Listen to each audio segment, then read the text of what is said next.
ദൈവനാമത്തിന് മഹത്വം ഉണ്ടാകട്ടെ.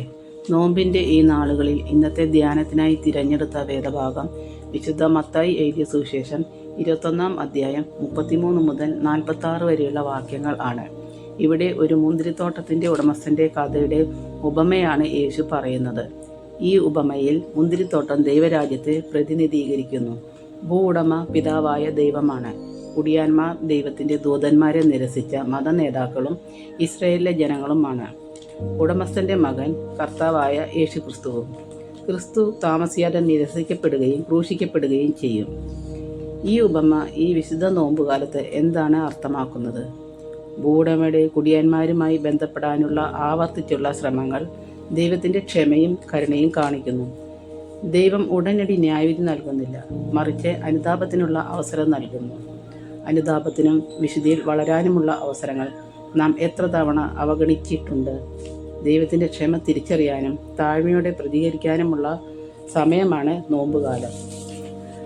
42 വാക്യത്തിൽ യേശു സങ്കീർത്തനം 118 22-23 ഉദ്ധരിക്കുന്നു. വീട് പണിയുന്നവർ തള്ളിക്കളഞ്ഞ കല്ല് മൂലക്കല്ലായി തീർന്നിരിക്കുന്നു.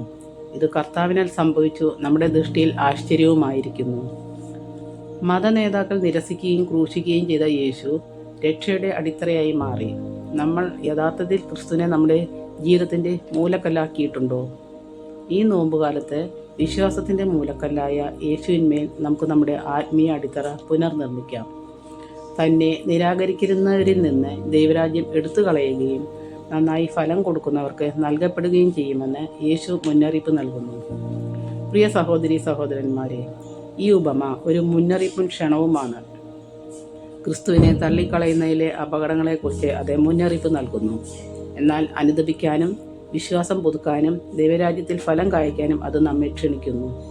ദൈവരാജ്യത്തിന് അവകാശികളെന്ന് കരുതുന്നവർ പുറന്തള്ളപ്പെടുകയും ദൈവരാജ്യത്തിൽ പ്രവേശനമില്ല എന്ന് കരുതപ്പെടുന്നവർ ദൈവരാജ്യത്തിൻ്റെ നിർണായക ഭാഗമാകുകയും ചെയ്യും. നോമ്പിൻ്റെ ഈ കാലം നമ്മെ കൂടുതൽ ആഴത്തിലുള്ള പരിവർത്തനത്തിലേക്കും ശക്തമായ വിശ്വാസത്തിലേക്കും നമ്മുടെ കർത്താവിനോടുള്ള കൂടുതൽ സ്നേഹത്തിലേക്കും നയിക്കട്ടെ. ദൈവം നമ്മെ എല്ലാവരെയും അനുഗ്രഹിക്കട്ടെ. ആമേൻ.